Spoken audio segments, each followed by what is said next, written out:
सबसे महत्वपूर्ण विषय है, आप सब समझ रहे हैं उस चीज़ को, वो है अध्यापक भर्ती परीक्षा को लेकर।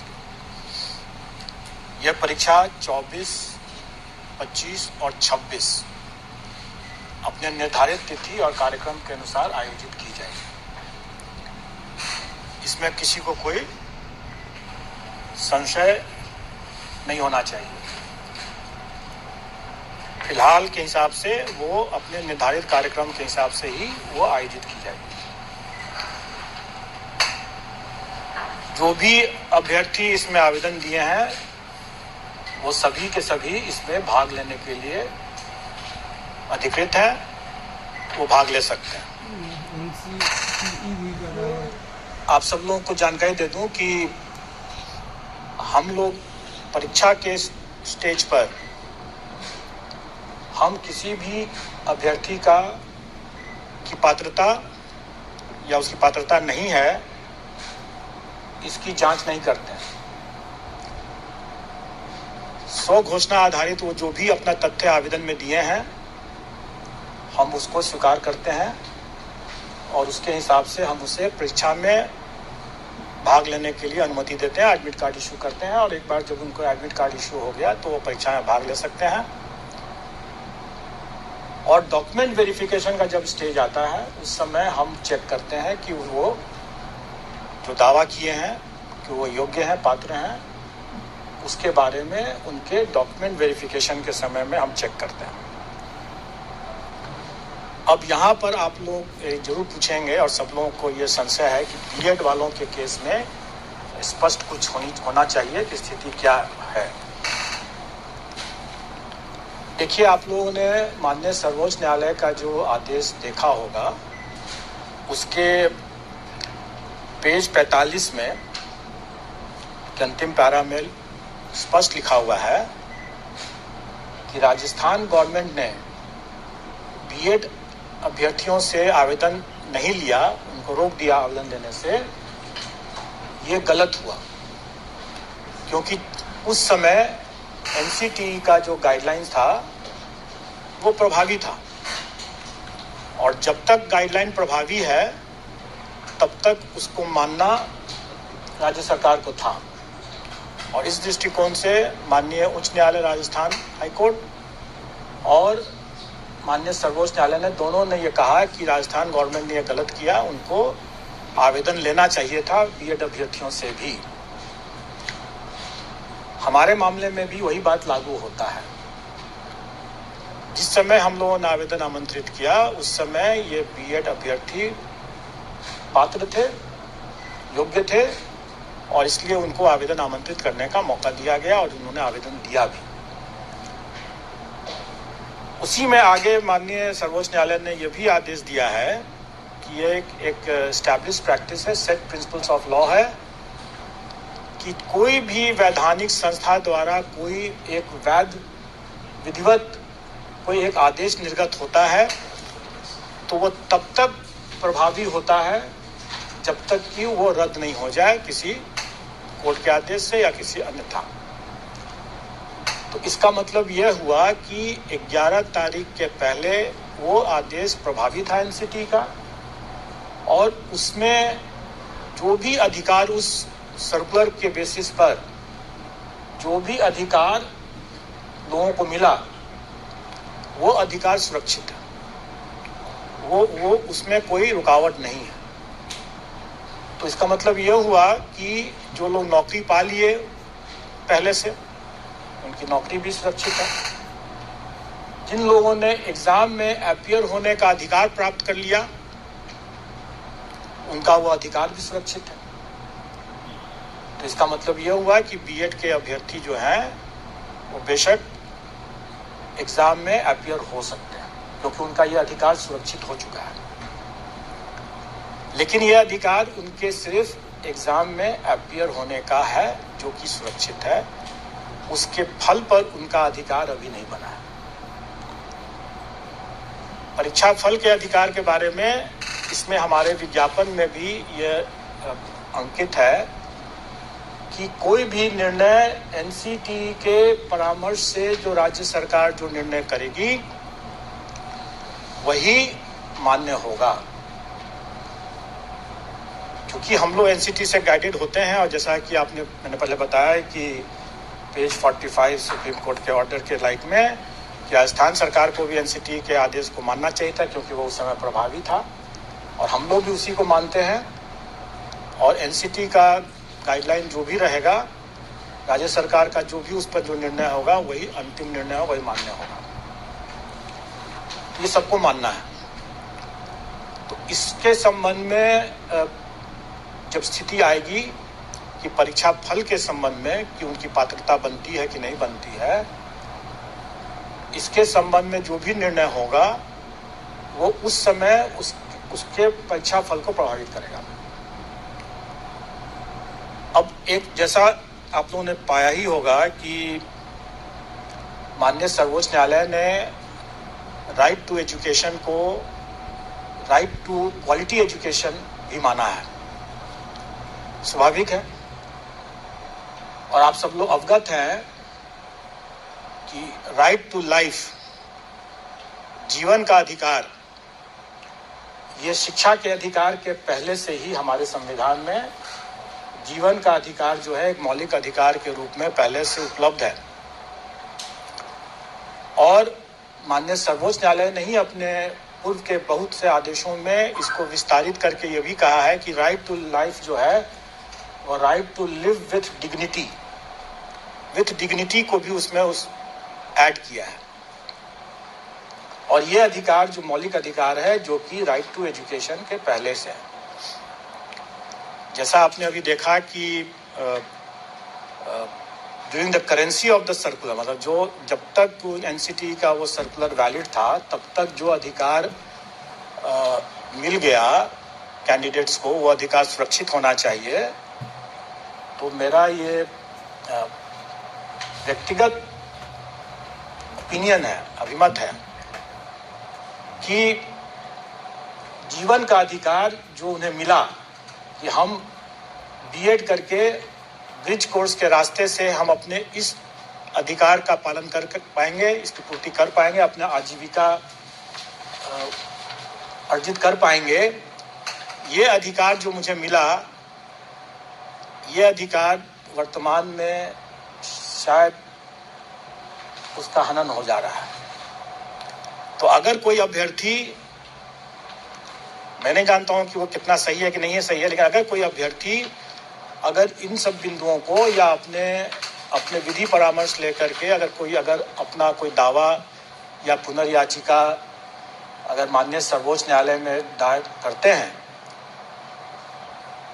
तो हमें उसके फलाफल के लिए प्रतीक्षा करना पड़ेगा, और उसके फलाफल से ही प्रभावित होगा उनका परीक्षा फल। तो इसका मतलब यह हुआ कि अभ्यर्थी क्या अपना लीगल रिकोर्स लेते हैं, क्या एनसीटी आदेश करती है, या क्या राज्य सरकार अध्यादेश वगैरह वगैरह जो भी लेकर के आती है, उससे उसका परीक्षा फल प्रभावित हो सकता है, और हम उसका बिल्कुल अनुपालन करेंगे। अब तब ये प्रश्न आप लोगों के मन में जरूर उठता होगा कि जब इतना संशय है तो फिर अभी परीक्षा को क्यों नहीं टाल दिया जाए। स्वाभाविक है, ये सबके मन में ये सवाल उठेगा, और इसका उत्तर भी माननीय सर्वोच्च न्यायालय के इसी आदेश में छुपा हुआ है। माननीय सर्वोच्च न्यायालय ने ये अपने पेज 35 से 36 में ये कहा कि जब आपके पास में डिप्लोमाधारी पर्याप्त संख्या में उपलब्ध थे, तो आपको बीएड के साथ, ब्रिज कोर्स के साथ उसको अलाउ करने का कोई औचित्य नहीं था। ये साफ साफ उसमें लिखा हुआ है कि, और इसी कारण से भी यह रद्द हुआ है, क्योंकि आपको याद होगा, जानकारी होगी कि केवीएस ने शिक्षकों की कमी के कारण से यह प्रस्ताव दिया था, यह अनुरोध किया था, जिसको एनसीटी ने मान लिया। लेकिन राजस्थान के मामले में सुप्रीम कोर्ट की यह तीखी टिप्पणी है कि जब आपके पास में वहाँ पर पर्याप्त संख्या में अभ्यर्थी मौजूद थे डिप्लोमाधारी, तब फिर ये ब्रिज कोर्स करके बीएड को शामिल करने का क्या औचित्य है? अगर हम यही कहें कि हमारे पास जब पर्याप्त संख्या में डिप्लोमाधारी अभ्यर्थी उपलब्ध हैं तो परीक्षा को स्थगित करने का क्या औचित्य है? तब तो क्या हम ये माननीय न्यायालय का मानना नहीं माना जाएगा कि हम जानबूझ करके, जबकि माननीय सर्वोच्च न्यायालय ने कह दिया साफ साफ कि आपके बीएड अभ्यर्थी नहीं एलिजिबल है इसके लिए, तब उनके लिए आपकी प्रतीक्षा रहते हुए आपने डिप्लोमाधारी के अधिकार का क्यों हनन किया? इसलिए हम डिप्लोमाधारी के अधिकार का हनन नहीं करेंगे, माननीय सर्वोच्च न्यायालय के अवमानना का भागी नहीं बनेंगे। माननीय सर्वोच्च न्यायालय ने जिस तीखी टिप्पणी को अपना आधार बनाया है, हम उसी तीखी टिप्पणी के आलोक में ये कहेंगे कि हम परीक्षा को नहीं टालेंगे। हम डिप्लोमाधारी हमारे पास पर्याप्त संख्या में है। 3,80,000 से ज़्यादा हमारे डिप्लोमाधारी प्राथमिक शिक्षक के लिए अभ्यर्थी हैं। कई ऐसे बीएड वाले भी हैं जो कि डिप्लोमा भी प्राप्त किए होंगे, लेकिन उन्होंने शायद अपना बीएड ही लिखा होगा। हमारी वैकेंसी से रिक्ति से 5 गुना ज़्यादा अभ्यर्थी मौजूद हैं। हम कभी भी इसको इग्नोर नहीं कर सकते हैं, इस तथ्य को, खास करके माननीय सर्वोच्च न्यायालय के इस तीखी टिप्पणी के आलोक में, और हम इसको परीक्षा को कोई पोस्टपोन नहीं करेंगे।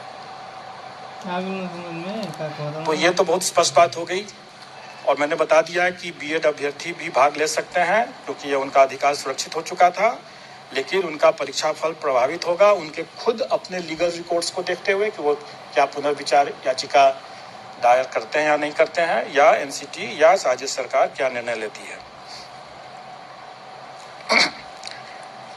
और जैसा मैंने भी बताया कि ये निर्णय कि वो पात्र हैं या नहीं पात्र हैं, ये हम डॉक्यूमेंट वेरिफिकेशन के समय करते हैं। उसके पहले हम मान के चलते हैं कि जो भी उन्होंने दावा किया है वो सही है, और हम उसके हिसाब से अपना मेरिट लिस्ट बनाते हैं। लेकिन रिजल्ट हम, स्वाभाविक है, रिजल्ट हम तभी डिक्लेयर करेंगे जब वो पात्र होंगे।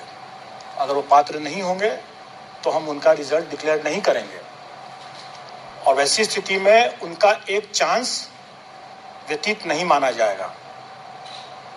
क्योंकि ये भी संशय था लोगों के मन में कि अगर हम एग्ज़ाम दे देते हैं और मेरा एक चांस बेकार चला जाएगा, आप मेरा रिजल्ट नहीं देंगे। जब हम रिजल्ट ही नहीं देंगे तो हम उनका एक चांस भी नहीं मानेंगे।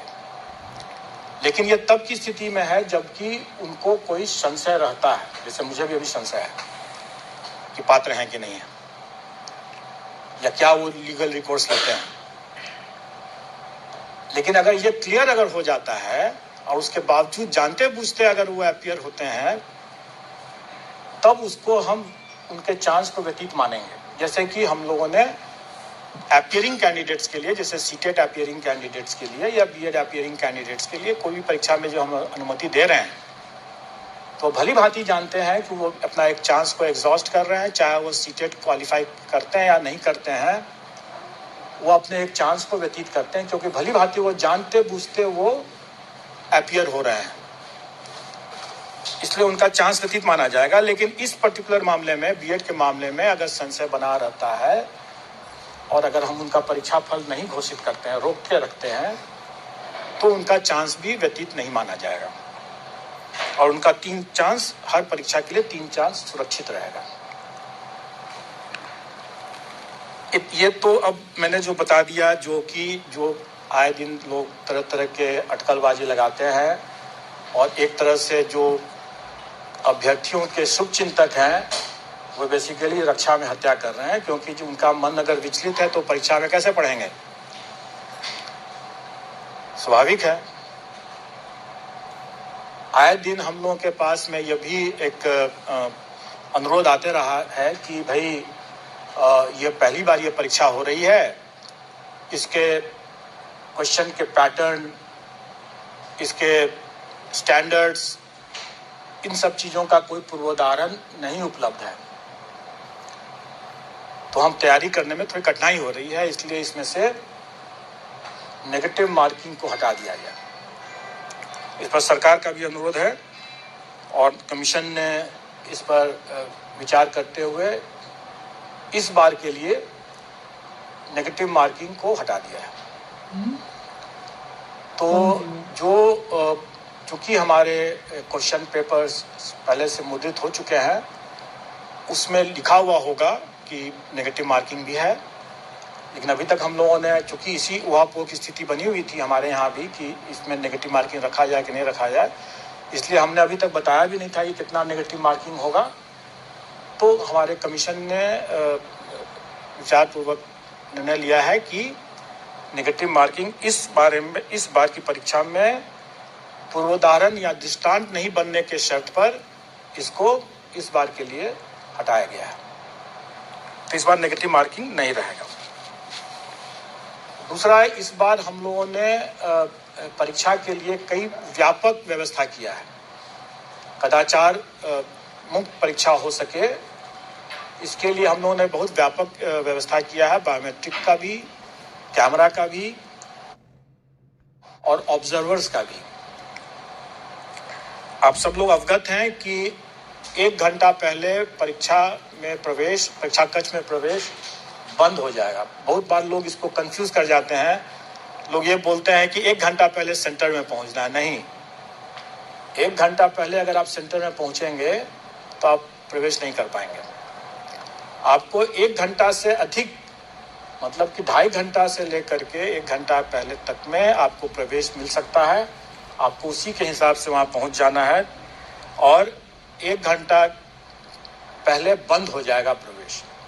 और इस बार कैमरा भी लगा रहेगा, गेट पर भी, कक्ष में भी। तो इसलिए इसका कोई उल्लंघन न करे, ये सब कैमरा के नज़र में रहेगा। हम लोगों ने अपनी पुरानी व्यवस्था के हिसाब से अनसील करना, मतलब कि क्वेश्चन पत्र का जो बॉक्स है वो सीधे पहुंचेगा परीक्षा कक्ष में और अभ्यर्थियों के समक्ष खुलेगा। लेकिन स्वाभाविक है कि वो बॉक्स जो होगा वो एक ही कक्ष में पहुंच पाएगा और वहां से उसके अंदर से सील पैकेट निकलेगा और फिर वो अलग। बड़ा बयान बीपीएससी के चेयरमैन अतुल प्रसाद की तरफ से। आपको बता दें कि परीक्षा नहीं टाली जाएगी, परीक्षा होगी। पात्रता एनसीटी और बिहार सरकार तय करेगी। तो परीक्षा जो कि 24 और 25 तारीख को, 26 तारीख को होने वाली थी, वो परीक्षा अब टाली नहीं जाएगी। पात्रता पर एनसीटीई और राज्य सरकार फैसला लेगी। तो बीपीएससी के चेयरमैन अतुल प्रसाद करेंगे प्रेस कॉन्फ्रेंस। तो हालांकि सरकार ये फैसला लेगी कि कैंडिडेट्स पात्र हैं कि नहीं है। तो बीपीएससी चेयरमैन की तरफ से बड़ा बयान इस वक्त सामने आ रहा है। आपको बता दें कि इस बार जो परीक्षा ली जाएगी उसमें नेगेटिव मार्किंग नहीं होगी। तो बड़ा फैसला, बड़ा बयान बीपीएससी के चेयरमैन अतुल प्रसाद की तरफ से अभ्यर्थियों की पात्रता को लेकर के। यहाँ पर उन्होंने कहा कि पात्रता हालांकि सरकार और एनसीटी तय करेगी कि जो अभ्यर्थी है वो पात्र है कि नहीं है। सुप्रीम कोर्ट के फैसले पर अतुल प्रसाद का ये बयान सामने आया है। उन्होंने कहा कि किसी भी हाल में परीक्षा नहीं टाली जाती। ये भी कह दी, क्योंकि देखिए जिस प्रकार से ये बयान सामने आया था सुप्रीम कोर्ट का, तब से लेकर के बच्चे जो है, कैंडिडेट्स जो है, वो काफी ज्यादा